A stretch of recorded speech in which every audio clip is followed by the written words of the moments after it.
Welcome to the Nanovation podcast. Information about this and other episodes can be found at fillerlab.com/nanovation.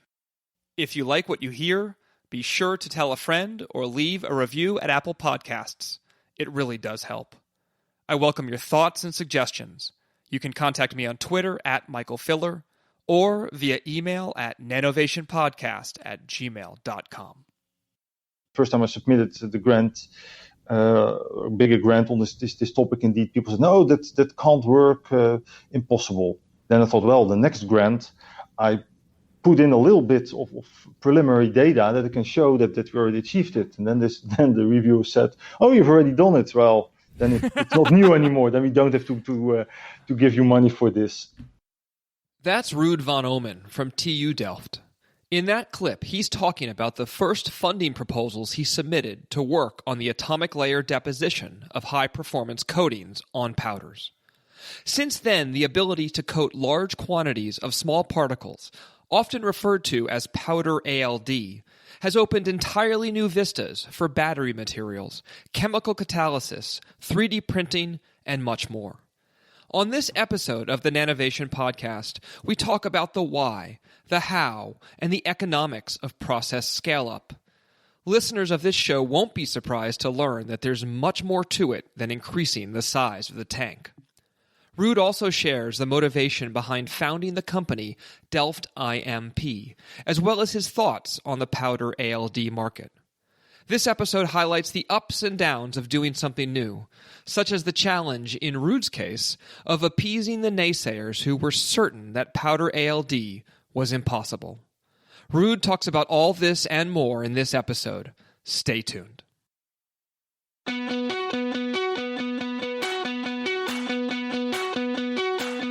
This is the Nanovation Podcast, an exploration of big innovations emerging from small things.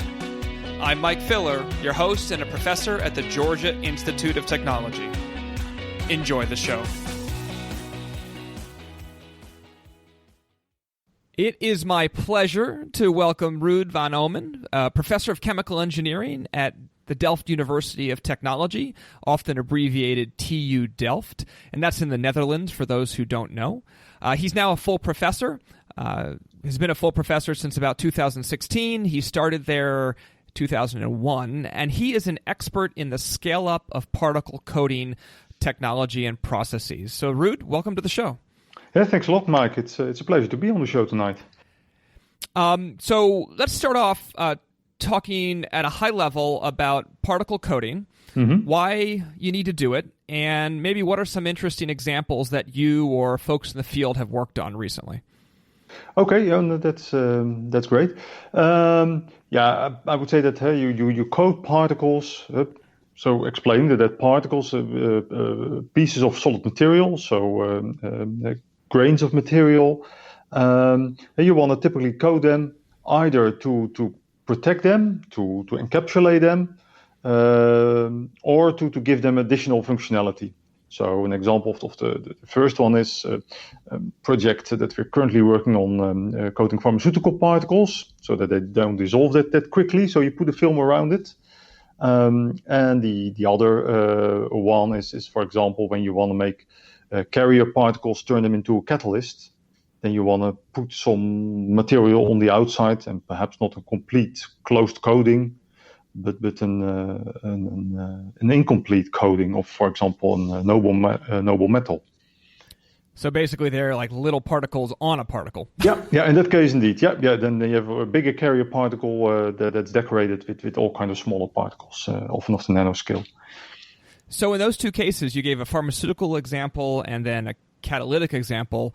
I'm assuming the coating types, the materials, are quite different, or are they more similar than I would expect? In this case, they are indeed different. For the pharmaceuticals, we have at the moment a big project running together with pharmaceutical company AstraZeneca. So they want to improve certain pharmaceutical powders in terms of solubility. So you want to slow down solubility. And one reason there is for example, when you take a medicine and it will dissolve very quickly, you get once all of a sudden a peak concentration in your body, which can be unhealthy. So if they dissolve more slowly, then that's in many cases actually better for the patient that's taking them.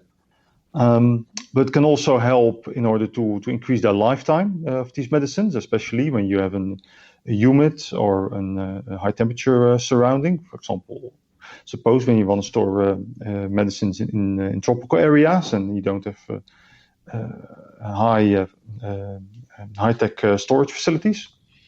So those can be reasons to provide them with the coating. And we're looking now in very thin ceramic coatings, so simply alumina, silica, titania. Well, when so you not organic, still inorganic for that application. Yeah, we also have been looking at organics as well, because when people do liquid phase coating, then they often use these organics like polymeric types, polylactic acid, and all those kind of things. In the gas phase, we use more often inorganic materials.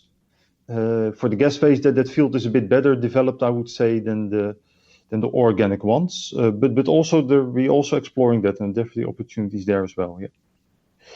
Then when you look at the catalysts, when you want to bring on an active material, those are typically somewhat what different. Like for example, the noble metals, platinum. We've recently been working with the group of Sean Barry at Carlton in depositing gold on carrier particles, but also more down to earth metals like iron, for example, can be used to give catalytic functions. But also in a catalyst particle, you can have an additional functionality that you might want to protect your particle, and then again it could be that you put a very thin coating of, for example, alumina over the whole thing in the end, and there are tricks then to make that coating somewhat porous, because of course if you would make it completely closed, then your reactant would never be in touch with your catalyst. Right. So one of the things that's inherent in our conversation so far, but I don't think we've been explicit about, is the use of gas phase coating technology here. Yeah. Has that been your specialty since you started your career, or have you been playing in the liquid phase as well as the gas phase? Well, actually, I started my career more in the field of reactor engineering, and especially reactors that use particles, so a lot in fluidized beds. And then later on, actually, I added the coating technology. I see. Okay. The way actually it started was kind of interesting, because I also studied in Delft, did do my PhD in Delft as well, and I already did do quite some teaching during my PhD. So afterwards, I was asked by my thesis advisor, Cor van der Bleek, aren't you interested to stay here at the university, becoming an assistant professor, which is also in our system pretty uncommon to do that. So that was, of course, a very attractive proposal. On the other hand, it would be nice to also see something else of the world, and to get some different experience. So we made a deal that I would start, and then shortly after that would go for a year abroad. I went to Chalmers University in Gothenburg, Sweden, for a year. Mm-hmm. So when I was there, then the department reorganization started. So when you just start in the department and they start to reorganize it just in the year that you're away, that's already a bit scary. So I thought, well, from a distance, let's at least get involved in the discussion, and also try to have an influence on the direction that they're going. Well, the reorganization was for two reasons. Financially, it was not going too well with the department, but also from a content-wise point of view, it was decided, this was around 2004, 2005, well, perhaps we should go away from what we've done now for decades, working especially towards the petrochemical industry, and go to somewhat newer areas, and put in more nanotechnology. So for some people that was like, oh, we completely drop the one field and we move to the other, or even with new hires, go to people that are really just in material science. But I already proposed right on, let's try to bring the two together. Let's do chemical engineering with novel technologies involving nanotechnology as well. Well, and then this topic of fluidized bed ALD came up, and we said, well, that's a nice way to combine my previous experience with fluidized beds together with something novel like atomic layer deposition, a specific technique for coating, for gas phase coating of particles, which is a nice example actually of nanotechnology. And by bringing these two together, I have an interesting field that I can work in. Yeah, it's a couple of things related to that. So when I had my offer from Georgia Tech, it was in the spring of 2008. And so in the fall of 2008, probably recall, that's when the worldwide recession occurred. Yeah. And I wasn't starting until January 2009. And from afar, in a very similar way, I was watching all these markets crash and all these companies go belly up, and worrying the entire time that Georgia Tech was going to ultimately rescind the offer of an assistant professorship. That did not happen, thankfully, but I remember feeling very nervous about that. And then also, so you were at Chalmers for a little bit. We've had Patrick Dahlquist and Ellen Langhammer, who I don't think Patrick was, although I could be wrong about that, but Ellen was a PhD student at Chalmers, and they spun out this company, Insplorion, which you might have heard of. I heard the podcast about it. Yeah, okay, so they were on the show. So there's all these connections here. That's great. So, and I also, being a chemical engineer, I am very keen on the idea of applying chemical engineering principles to things that are not traditionally thought of as chemical engineering. So, I think all of this work towards scale up of particle coatings that you're a part of is a great thing for chemical engineers to be working on. So then let's talk about scale up, since we're talking about chemical engineers getting into a new area. What do we mean by scale up? How do you do scale up? What are the things that we need to think about when scaling up? Okay, yeah. So in principle, scale up in the realm of chemical engineering means that things have been developed in the lab, really at a small scale, and then you have to take it eventually to a commercial process. For example, some factory, some processing plant has to be built in order to carry out this process. If you think of something that you really want to make at large scale. For example, with these powders. When you think of for example, these pharmaceutical powders, in my lab we were coating a couple of grams to try this out. When you go to a typical pharmaceutical plant, there they process, if it is a relatively small scale, expensive pharmaceutical, maybe 100 ton a year. When it's much more a large-scale generic thing, it might be 10,000 ton a year or something like that. Right. So that's enormous step you need to take over there. And that's for pharmaceuticals, right? Yeah. Now, what about you were thinking about catalysts. So for a chemical, kind of a large-scale chemical, what do those throughputs look like? Yeah, then it can easily be at 10 or 100 times larger even. Yeah, no, those are huge amounts that you're getting through such a plant. So then you have to think very well how to take this from the lab to the plant. But actually, the thinking process, in my view, should start earlier. Already when working in the lab, you should develop your process in such a way that it will be scalable later on. And that's also why I like for the lab work these gas phase coating techniques so much, because if you look at the industry, actually quite a few of the big processes are operating in the gas phase. for example, when you think of production of nanopowders, all the or not all the, that's maybe too much, but many of the most of the big processes to produce things like carbon black, titania, silica nanopowders, and so on. Most of that is all gas phase type of work. And whereas if you think of chemists, well, the normal starting point, their comfort zone would be to do things in liquid, in a liquid round bottom flask or in a test tube or something like that. And then you have to completely change your process, not only in skill but also in nature. Whereas what we try with small fluidized beds in the lab, in which we coat powders with ALD, then we know that we have something in our hands that's inherently scalable. So of course you have to take certain steps. You will have to overcome hurdles, but in principle, it's the same technology that you're applying in the lab, and that you know that you can later on apply to ton scale.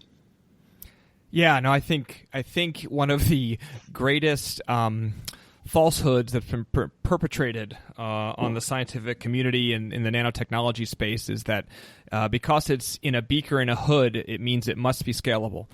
And I personally, I mean, there probably are cases where that's true, but just because something's done at higher temperature in the gas phase has very little impact on scalability, as evidenced by, the majority of the top 10 largest produced chemicals in the world being done in the gas phase. Yep. And that's only part of it too. I mean, the scalability, and by the way, I 100% agree that in the lab, we should be thinking carefully about the processes we're working on, that they can be more easily scaled. So the other thing to think about is what you can sell. And I think this is often missed. I mean, but there is, can you scale up? And we could talk about some of the parameters one needs to think about there. But the other question is, when you scale up, will people buy all the stuff you make? And a lot of processes become viable, and that's a separate word from scalable. They become viable when you can sell enough of what you make and throw out the least possible amount of stuff. And so designing processes that not only can be scaled to quantity, but can be producing materials and side products that people will buy, all of it. It might be different sectors, but different technical domains, or the same one, but that people need to buy all the things you make is something I think that's frequently overmissed.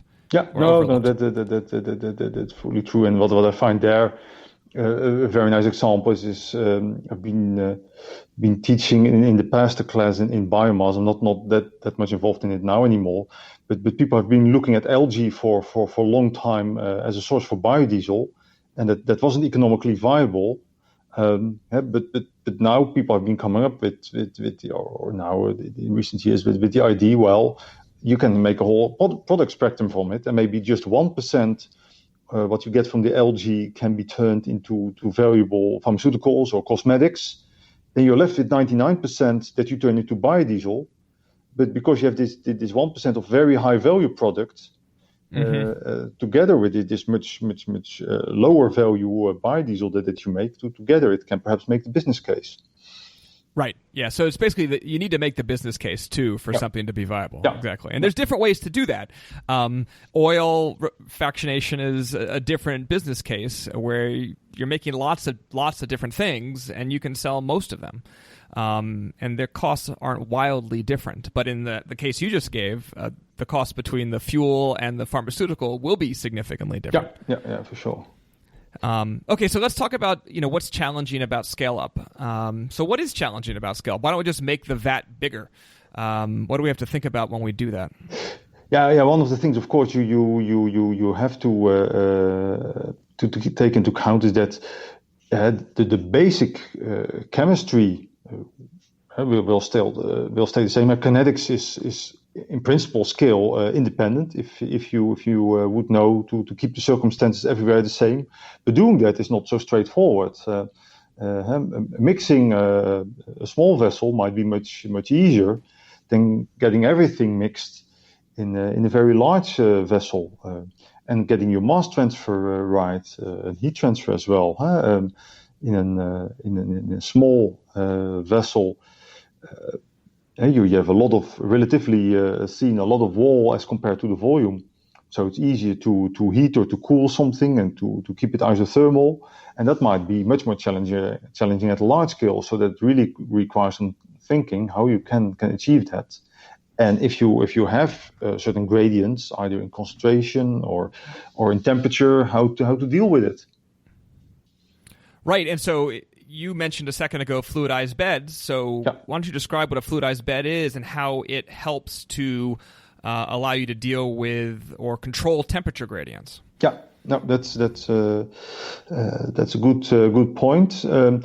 Suppose you take some vessel, can often be something like a vertical tube, and you put a porous bottom in that. Then you can fill it with a powder. And if you now blow through this porous bottom in the upward direction some gas, and you blow hard enough, then your particles will kind of start to float around. So you should have a range of gas velocities that is high enough that your particles start to move around, but not too high that you blow them out. And it appears that it's not only just precisely one gas velocity, but actually within quite a broad range of gas velocities you get that behavior. At the lower velocities, you very gently are mixing the powders. If you increase gas velocity, it goes more violently. But there is quite a range of velocities possible before you start blowing out this powder. And in this way, you bring the gas in a very intimate contact with the powder. And actually, the gas also helps in mixing the powder, so you don't need to put in additional stirrers or things like that. At least not with coarser powders, and you get a very good contact and a system that is by that mixing action also typically quite homogeneous in temperature. Right, and that's key. Is that instead of having great large temperature, that's very important. Yeah, right. And the point you were making is a good one, that if you have particles in particular, it's helpful not to have to stick a stirrer in a bunch of particles. It's, if I think about working in my kitchen and making a smoothie, it's hard enough to do that in my kitchen, let alone at a large scale with a bunch of particles. Maybe if they're really fine, it's not so hard, but even then, I guess there's going to be challenges with them getting bunched up and such. So, the fluidization process is like this natural mixing thing, which is fantastic. But it's a bit hard to control, right? It's you got to know what you're doing to get a fluidized bed to operate correctly. True. Yeah. No. That's that's right. And that's why I also sometimes at ALD conferences I was discussing it with others that also wanted to coat powders and that even tried in their lab such a fluidized bed, but they found it a very complex piece of equipment, and you should know indeed a little bit what you're doing. And what's even broader, I know that there even are some companies that say, well, we stay away from fluidized beds. When we can do something with the packed bed, we just stick with that. And I think that's a pity. Of course, you should always choose the right workhorse for the right job. And in some cases, packed beds are better. But if you always choose packed beds because you're afraid of fluidized beds, that's a pity. And actually, I think that's partly due to our education, because I see that at both in US and also in Europe, that in general particle technology, some exceptions left aside, but in most universities, particle technology is pretty much underexposed. So we're teaching our students about flows of gas and liquids, and a tiny little bit, maybe a few hours in the whole curriculum about powders. But actually very little. And then when you look at industry, some people made estimates, and of course these numbers are very hard to verify. But it's claimed in literature that about 70% of the industrial processes involve particles in some way, either as some intermediate or the final product, or a catalyst. So in that respect, it wouldn't hurt to get some more particle technology in the chemical engineering curriculum in general, I would say. Yeah, that makes sense. I 100% agree with that. We're basically the same here. So instead of fluidized beds, even if you're scared of fluidized beds, and I guess you know a packed bed's not a great idea. I've seen people, particularly for particle coating, it seems to be that like rotary beds where you spin the bed and let the particles kind of bounce around like in a clothes dryer. Yeah. Like that kind of design seems to be popular with a lot of people. Yeah, no, that's true. And then there are some groups, I would say, leading in that. Of course, Steve George in Colorado has been doing quite some work with that. And a close colleague of me, with which I'm in good touch, Christophe Detavenier in Ghent, University in Belgium, has advanced rotary reactors in his lab, where he even combines them with plasma and things like that. So I think for research purposes, those are great reactors. They can also be scaled up. I mean, it's not impossible. But my view is, and when I talk to people of various branches in industry, that view is often shared. When you can avoid moving parts in the reactor at large scale, you'd rather do that. So then, from a constructional point of view, from a mechanical engineering point of view, it's way more attractive to go to a fluidized bed, which is just a non-moving vessel in which you just have your particles moving, and that you have a rotary reactor in which the whole vessel is being rotated all the time. Right.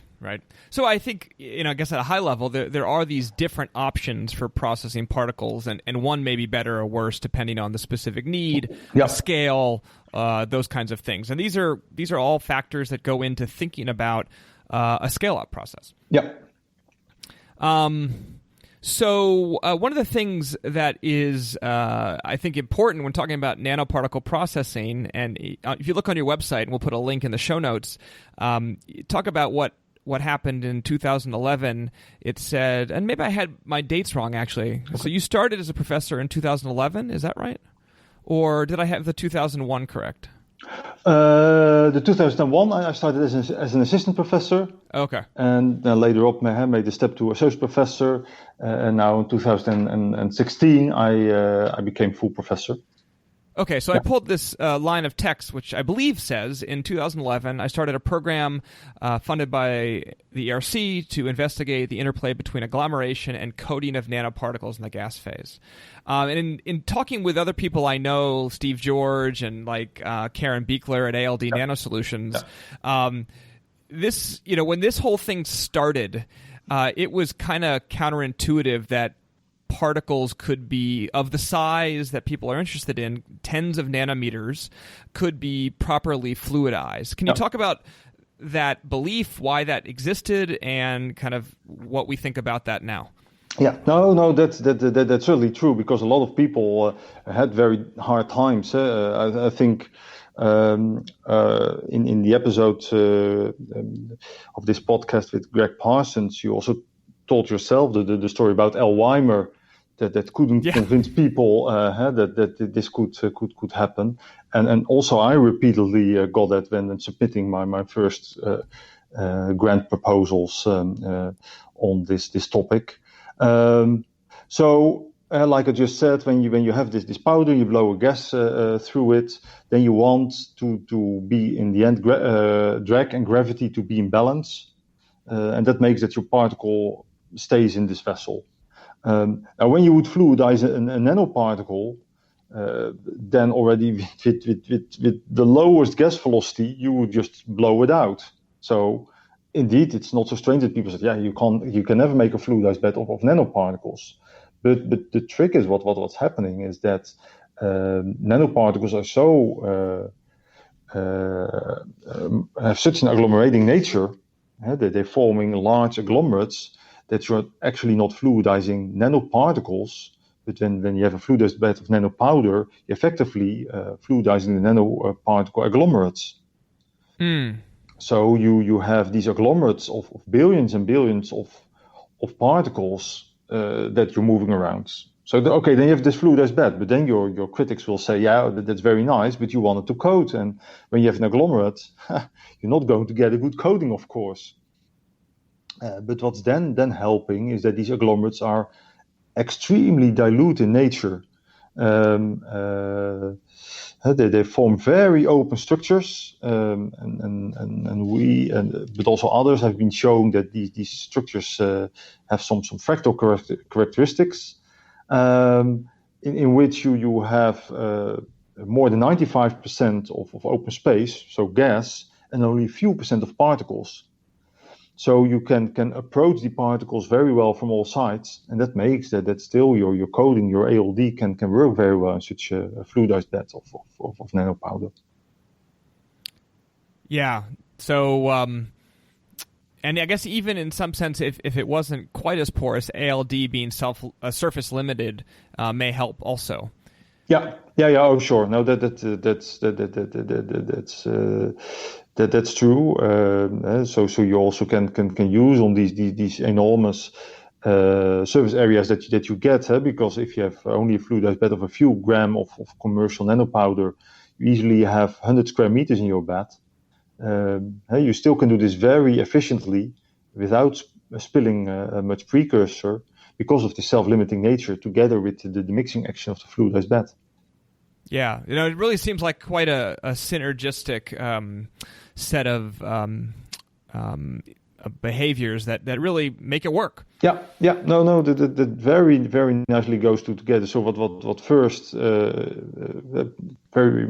many people consider it as counterintuitive, fluidizing nanopowder, and then it's agglomerating, and then you also want to do this coating technique. They were sure it was never going to work, but it works. It works perfectly. So you recently started a company, IMP, Intensified Material Production. Yeah.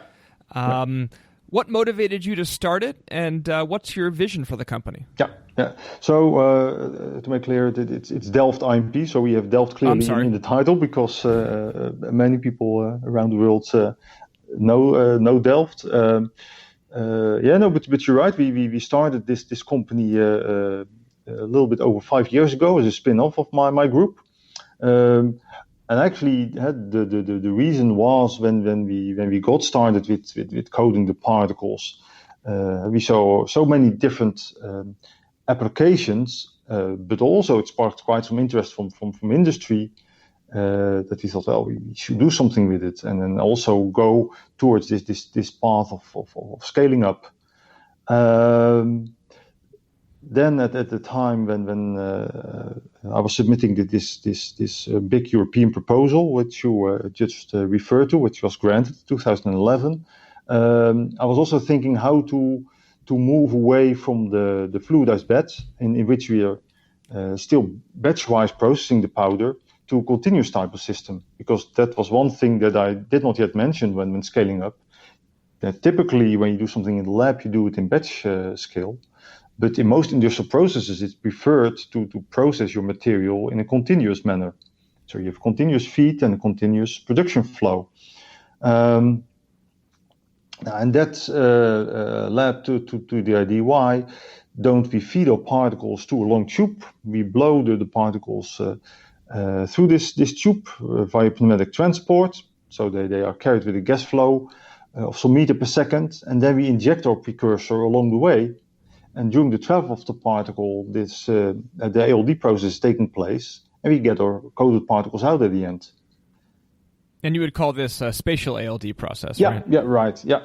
So there are certainly more people also working on spatial ALD, but in most cases that's for flat substrates. So people have been working on machines through which you have, for example, solar panels, one after another, being transported, and the coating is taking place along the way, or also roll to roll, where they have foils that they want to coat and that go through a machine. But in this way, you can also do it with the powder, where you blow this powder through a tube, and then you get your product at the end out of it. And this is actually also, since you're talking about continuous processing, it's also worthwhile to talk about processing kind of in the bulk versus on surfaces, like planar surfaces. Yeah. And now certain applications demand that, and you gave a couple just there. But if your goal is to make the most product possible, you want to do it in 3 dimensions. You want to do it in the volumetrically, basically. You don't want to do it on a surface. And so this kind of direct coating of powder, a bulk powder, is going to be advantageous in that regard. Yeah, no, that's true. This surely is. Yeah. It's a really simple concept, but I for people who aren't familiar with kind of the core concepts of chemie, that's an important one. I like to say to people, when people come over to your house and you cook dinner for like 25 people, if you ever were to do that, you're going to make a big stew in a gigantic pot. Yeah. Right, you're not going to make something that requires you to be making something in a frying pan where you can't make that much per unit time. So, okay, so in terms of, are there specific technology domains that you're targeting at the moment? Well, at that time in my group, we did do quite a bit work on coating of nanopowders, but then we also realized, well, when going for commercializing this, combining nanopowders with ALD is quite often perhaps for industry a bit too much that you're combining in terms of novelties. So in most cases we were targeting now micron-sized powders that we're coating with ALD. And fields you can think of our batteries. That's a very interesting example, of course.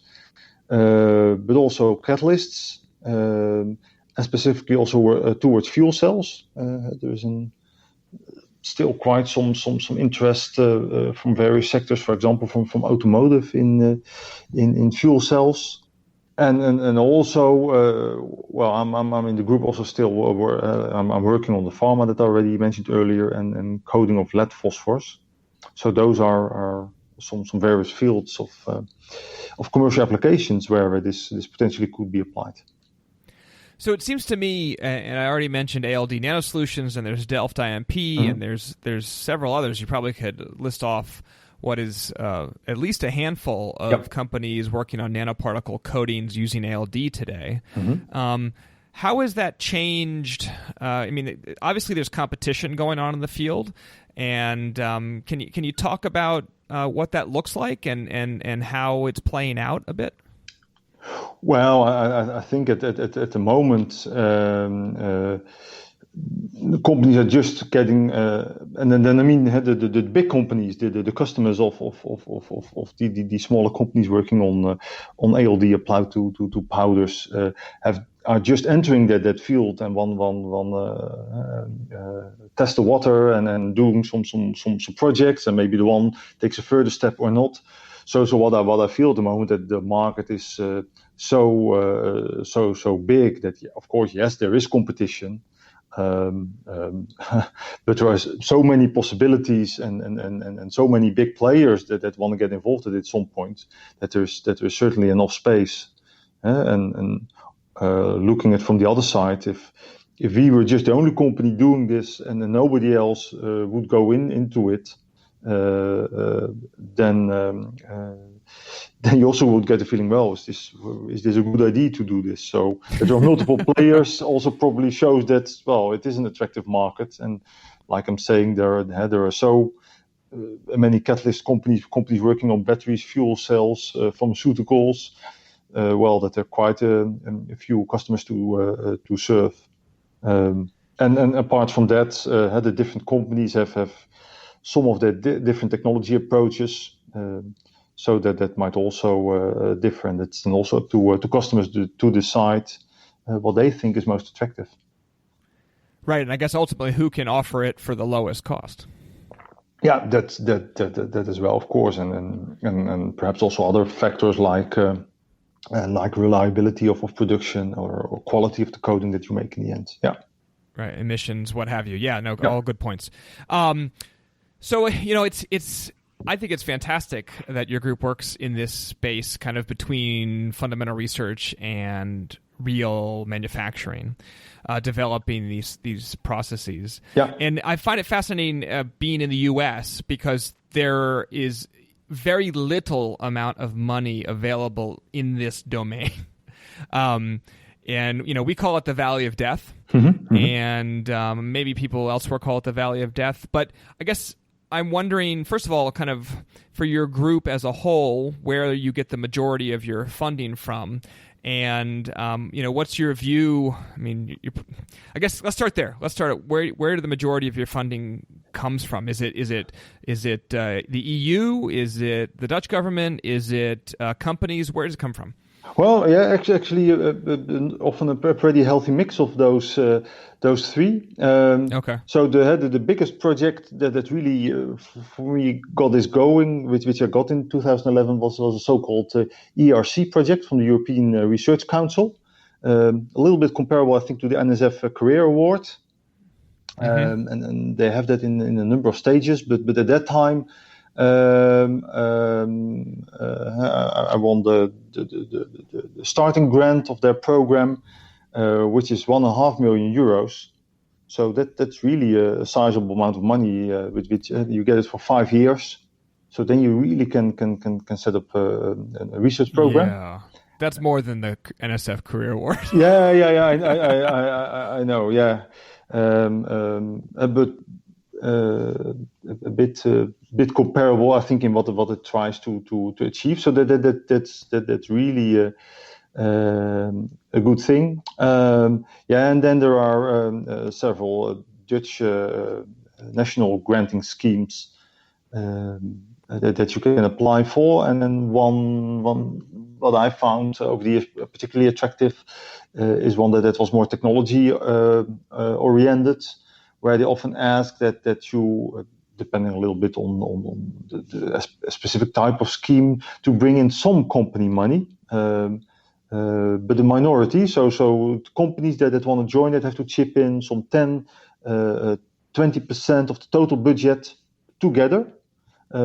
So sometimes we have had cases where one company said, "Well, I give you a quarter of the money," and then this this government organization taking care of it gives the other 3/4 of the money. But sometimes you have a project that's more pre-competitive, so really in an early stage, and you gather a group of companies that say, "Well, we all chip in a little bit of money," and then in that case we come up to 10-20% of the budget required. And the government is chipping the other part. It's not automatically that you get it then still you have to go through a regular proposal writing and then reviewing procedure. But since you already have this hurdle of finding companies that need to give money, the chances are for this scheme typically higher for ones that are 100% government funded. So think of granting percentage of some 30% or so, and that's compared to many other schemes really high.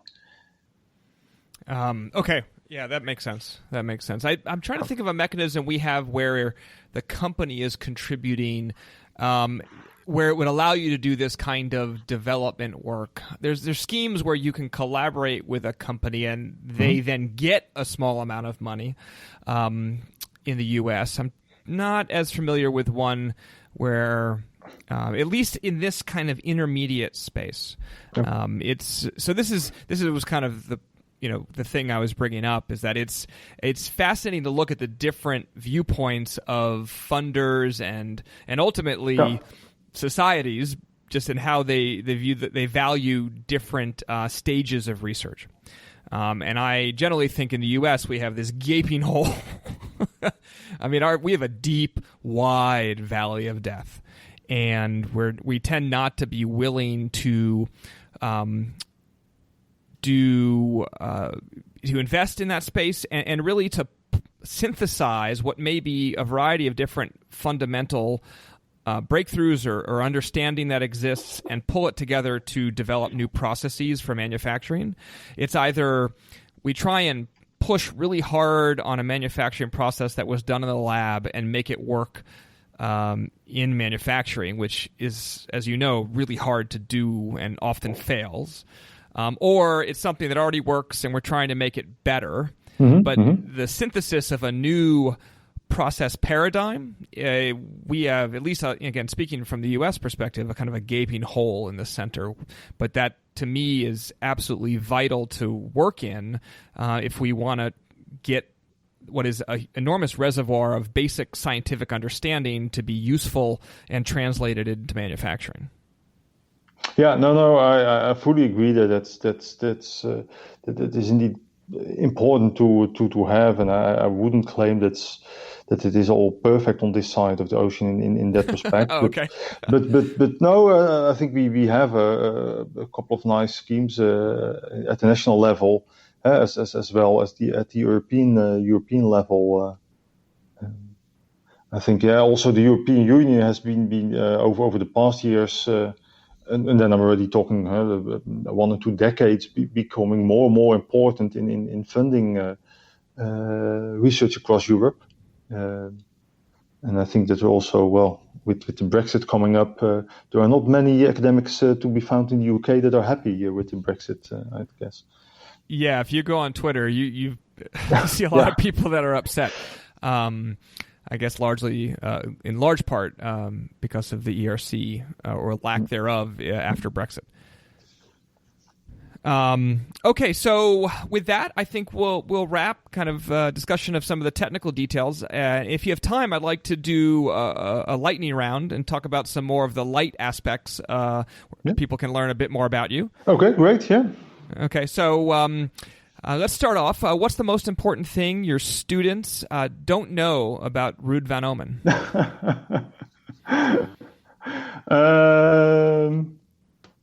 They certainly know that I'm quite often very early in the office. I like to start working before the others come in and get some things done. But they probably don't know that I'm often then playing loud hard rock music in my office when getting my jobs done. So things like Rammstein or Motorhead or so, I like to have on then. And is it you have headphones on? That's why people don't know. Well, they're not in, and our offices are pretty well isolated when it comes to sound. So no, I can just play it over the speakers. Excellent. So who were some of your early mentors? Somebody that was really important in my career was Cor van der Bleek, who was my primary thesis advisor. And I already started doing a small research project with him when I was still an undergrad student. And did also my master thesis with him. And he was a very creative mind in research, I would say. At that time, he was applying chaos theory to get a better understanding of fluidized beds. And that I really like, that you have this pretty theoretical concept, and that you try to link it to the very practical applications from chemical engineering. So that was a very very inspiring person, and there have been many more also afterwards. But if I should mention one, that would be Cor van der Bleek. Okay, so in an earlier year, I would next ask you, what are some of your favorite books? But since it's 2020, I have to ask, what are some of your favorite books or blogs or podcasts or YouTube channels, etc.? You don't have to answer all of those, but what are some of the things that you're finding interesting right now? Well, but that's very very general. I started to join Twitter pretty late. I'm only 1.5 years on Twitter. Because normally I'm not that enormous fan of social media. I mean, I don't even have a Facebook account, or I'm not using WhatsApp. Although some of my friends are still pushing me to get on it. But Twitter, I think, is great to stay up to date. And then moreover, I think that. The blog of Jonas Sundqvist on BALT, called BALT Engineering on ALD, is a very nice one to stay more specifically up to date with the things in the field. So that's professionally And other than that, yeah, I really like to follow the news or sometimes read books about geopolitics, knowing what's going on, for example, in Russia, China. That's something that's really interesting me as well. Okay, so tell us about a time you failed and what you learned from the experience. Oh yeah, no, that really happened often, and especially to what we talked about before, getting research grants, writing proposals. Well, that's something that many professors at least will recognize. That you have, of course, always very many proposals that are getting turned down.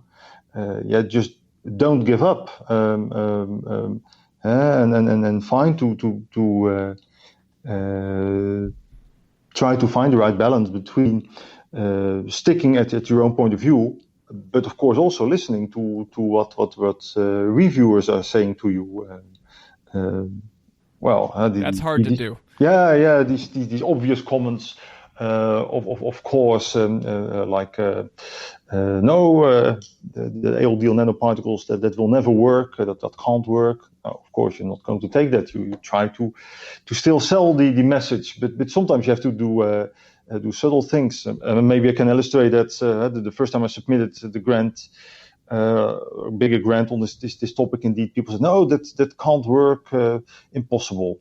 Then I thought, well, the next grant, I put in a little bit of preliminary data that it can show that we already achieved it. And then the reviewer said, oh, you've already done it. Well, then it's not new anymore. Then we don't have to give you money for this.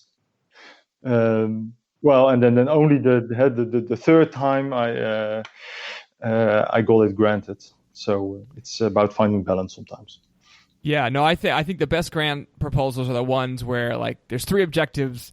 You have pretty much clearly done one, and you're into two, so that you give them confidence you can do what you say you want to do. But you have to leave that part open, of course, so you don't get the response of "you've done this all." Okay, so except for geopolitics and cyber wars, what do you do for fun? Hiking. I really like to go out hiking, and I'm luckily my wife and my two kids, teenagers, they also like it. So what we like to do also in summertime during the summer vacation is that we go somewhere. We were planning now to go to the north of Sweden this upcoming summer, and we've done that already a few times. And then we really go hike with the backpack for a couple of days. Just the food with us, and we can camp everywhere, and that's something that we really enjoy a lot.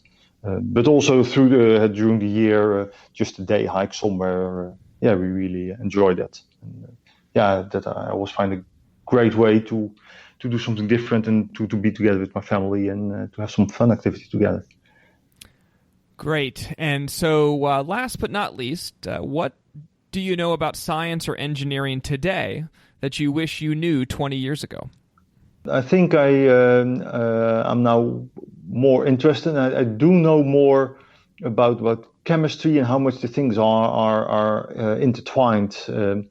When I in the early 90s was following my chemical engineering classes, we had classes on organic chemistry, and we had classes on reactor engineering, where we got A goes to B, and that was it.